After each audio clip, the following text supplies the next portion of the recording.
Hello everyone, this is The Hard Line by Mark Greaney. This is the 15th Gray Man novel. The previous book, though I still called it good, was a bit of a step down from some of the other ones, if for no better reason than it almost went science fiction, dealing with some robots he had to do battle with and stuff like that. But he steps back into what these are good for, and that's some really good grittier reality in what are essentially just one gunfight to another. If you've ever seen the movie Heat and you've seen the shootout that occurs at the bank, that's what a lot of the scenes in this feel like. So he goes for, there's some over the top moments and such, and sometimes they gotta come up with some what almost seem like cockamamie ideas to do something a little different, but otherwise it's about just a really good dark ops operative doing his thing. You can make a general argument that these are sort of like Jason Bourne, but without the brainwashing training. Cortland Gentry, the Gray Man himself, is just a very highly trained individual, blackest of black ops. In the original book, he's on the run actually, and the plot line there had to do with, did he make a mistake, or what is he been accused of? He had to go off on his own, but he found handlers in the underground who would give him assignments, and he only killed bad people. He is very definitely a very good person. The reason I started reading these books is because I enjoy the movie The Day of the Jackal, and I wanted more of it. And the description of the first book sounded like it. It was like this assassin who's no longer an assassin, but there's some assassin, stalking him. But it like the description didn't match the contents. Instead, you just get this, as I said, a black ops operative who's on the run. Along the way, he has a lot of changes in this life, going from outs with the CIA to back in with the CIA. He gets a love of his life, who at the start of this book, she's recovering from injuries, and she does not take part in this book. Cortland Gentry himself, really his personality trait is that when he's not doing his thing, when he's not in a gun battle, and he's dealing with people who he works for, he's maybe a little bit of a smartass. He's serious about the job, so he's not cynical per se, though there's maybe a sprinkle of it whenever he's talking with someone. For example, when he's talking to his boss, he's like, "Yeah, we're not in the CIA, but we're not a front for the CIA. We're just doing our own thing, and we have some budget." And he goes, "So we're a front for the CIA?" He's like, "Well, yeah, that's how we are." His family situation is that he has a brother that passed away. I believe it's 7 years prior in this book, and his father is still alive, who's an old man, and they haven't seen each other in 20 years. And the result of what goes on in this book brings that father into play and his family situation there. There's a big surprise involved in it too, which I won't give out. So what happens here is that at the start, Cortland is on an op, and you see something from the points of view change, and it's really interesting how he does a scene. Here's this person's point of view, then he repeats the scene, but it's from someone else's point of view. In this case, this fellow, he gets himself killed, and his killer is Court. And the father of that guy hears about this and decides, well, I've got to go kill the Gray Man. And he himself is how old was he? In his 40s, I believe it was, and had a 24-year-old son who's now dead, killed by Cortland. And he's going to go after him. He himself was a top-notch Tier 1 killer.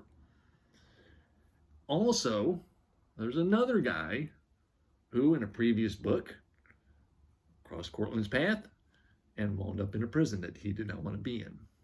I forget how his escape went or how he got out of that, but so he has at least a couple of assassins after him while he's just taking assignments from his boss. And there's a leak going on. There are Chinese assets working their way rather into our government. And so they have a list, and they start hiring assassins to kill people on this list.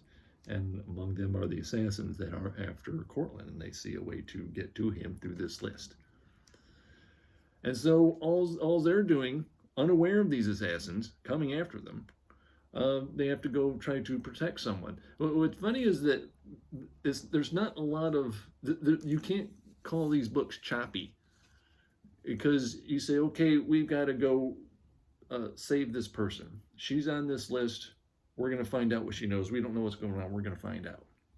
And they have to hear about it, and they have to set up, and they plan a little bit, and then they go in, and they have this big gunfight. And who's this guy over here? Who's that guy over there? We got, how many players we got in here coming after this lady?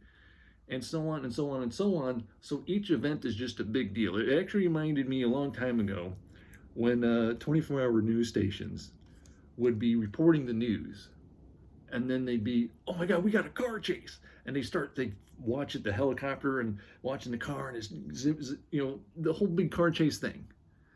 And then at the end, they have to unwind, and they, you know, talk about it and things like that. And that's what this is like. It's the build-up, the event, and what's coming in afterwards. And you're like, okay, all right, that's what this book is about, that sort of thing. And as an aside, though, Cortland is he's almost overshadowed in this one because of a support character that's been in a lot of these books. And he was a Black Ops operative himself. His name is Zachary Hightower. And when we first meet him many books ago, he's basically kind of a jerk. He's the jerk ass on the team. But as time goes along, you kind of get a little attached to him. You kind of like his attitude, and turns out he's got some family too.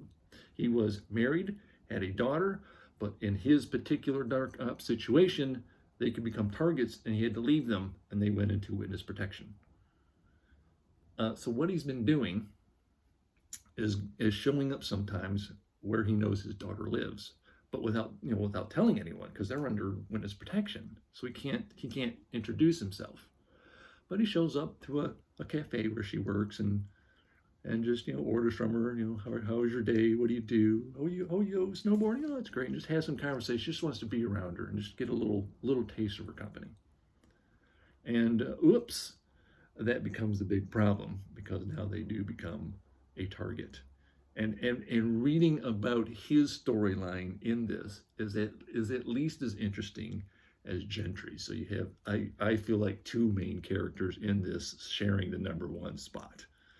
And equally so, he literally, you know, it's always your hero, the #1 guy, always has to get the kill. But that's not always the case in these books, and this is a sparkling example of that. They literally share the spotlight, those two characters, Cortland and his support character, who's not a support character in this. He's a main character in this, sharing first place. So it leaves with more to come. A lot of these books are, even though they have characters that turn up throughout the books, a lot of the storylines are a lot of one-shots. You can read one and you're done with that. This one is setting up a storyline throughout involving Chinese infiltration, about what Cortland and his not CIA team are going to do. Everybody's injured. Cortland's the only one kind of walking around in one piece. And it'll be interesting to see. I assume the love of his life will come out of her. It seems to hint very heavily that she's going to heal up and rejoin him. When you have someone like Cortland Gentry, I mean, it's 15 books. He's fine. Oops, I'm going to spoil something. Yeah, of course he lives through it. These are about him. And so what you have to do with a character like this is you have to play cat and mouse. Here's this person in danger. I got to go rescue her. And does he succeed or doesn't he? Here's this other person. I've got to go help rescue her. Does he succeed or doesn't he? And what help does he get? And can he do it? Will he fail? Will he succeed? Sometimes there's failures. Mostly there's successes. But you know, that's what the heroes do. And they don't, there's only, how to explain this? I think I mentioned this before, talking about a previous one. In one of the books, you start to, he's kind of so badass. Not that he's arrogant about it himself. He just does what he does. But at one point, he encounters someone who is just as skilled as he is, but bigger, because Courtney's like 5'10". He's kind of normal looking. And he runs into this 6'9", 300-pound sociopath fighting machine. And he's like, oh, I'm taking this guy down. And Courtney gets his ass handed to him. And so he afterwards he muses, yeah, it's kind of believing in my own mythology right there. Kind of overstepped right there. So he's not invincible. He's just really, really good. He got taken down a peg, but he's still himself. He's still the #1 guy. So good book series. One misstep kind of with the last book, but I would put this in the running. I'd have to, because a lot of the titles blend together a little bit, so it's hard to differentiate sometimes specifically this title, what happened in such and such book. But I can probably, if I had to say if there's a top 3, this makes the top 3 easily out of the 15 books. So well done from Mark Greaney. Mark Greaney right there. He has another couple of books, Armored and Sentinel, which has to do something with tank battles or something. I don't know what. I didn't read those books. These are the only ones I have read with him, but outstanding. So next week, How I Killed the Universal Man by Thomas Kendall. This comes via watching Chanel chapters, rather. I'm losing my train of thought here. John Lakerman, alternative current affairs journalist for Donkey Wolf Media, is sent to participate and report on a clinical trial for a newly developed biopharmaceutical antidepressant. All right.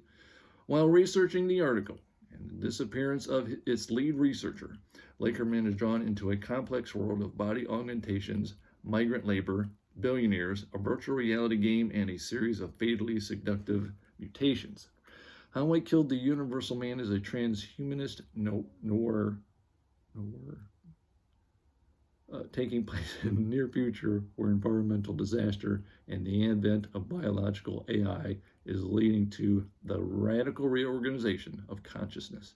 A narrative about the unknown forces structuring narrative's necessity. How I Killed the Universal Man begins with the premise that reality is always virtual. A moving, penetrating dystopic meditation on autonomy, identity, and meaning. A warning from the future, but also from now, daring and prescient. So that's right up my alley. I don't know that. So I run around in a few little transhumanist circles, sort of online, sharing information and news and such. I suppose I qualify if only because I like the idea of life extension. I want to live longer. So this sounds more cyberpunkish than transhumanist, but we shall see. So that will be next week. Good book from Mark Greaney right there. I was very happy when I saw that on the stand. And that will be next week. That's it. Thank you very much. Hope you have a great week. See you then. Bye-bye.